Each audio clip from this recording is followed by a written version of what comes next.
দাওয়াত ইসলামী food and beverage লিমিটেডে আপনাকে স্বাগতম। পবিত্র ঈদ উল ফিতর উপলক্ষে দাওয়াত ইসলামী ফুড অ্যান্ড বেভারেজ লিমিটেডে চলছে বিশাল অফার।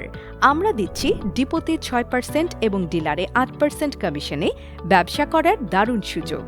আমাদের কাছে পাবেন ভিটামিন A ফর্টিফাইড যুক্ত দাওয়াত সোয়াবিন তেল, খাঁটি সরিষার থেকে উৎপাদিত ঘানিতে ভাঙা দাওয়াত সরিষার তেল, উন্নত মানের গম থেকে তৈরি দাওয়াত আটা এবং ময়দা, আয়োডিন যুক্ত দাওয়াত লবণ, দেশি আখ থেকে উৎপাদিত দাওয়াত চিনি, দেশি গাভীর দুধ থেকে উৎপাদিত ঘি, অত্যাধুনিক মেশিনে তৈরি দাওয়াত লাচ্ছা সেমাই, বার্মি চিলি সেমাই, সেরা জাতের দানাদার দাওয়াত চা পাতা, সরাসরি কৃষক থেকে সংগ্রহিত দাওয়াত চিনি গুঁড়া চাল, ডেঙ্গু ও চিকুনগুনিয়া প্রতিরোধে দাওয়াত মশার কয়েল, অত্যাধুনিক প্রযুক্তিতে তৈরি দাওয়াত ডিটারজেন্ট পাউডার, আরও থাকছে দাওয়াত অরেঞ্জ ট্যাং, জুস, ড্রিঙ্কো, আইস ললি, আইস পপ সহ নিত্য প্রয়োজনীয় সকল ভোগ্যপণ্য।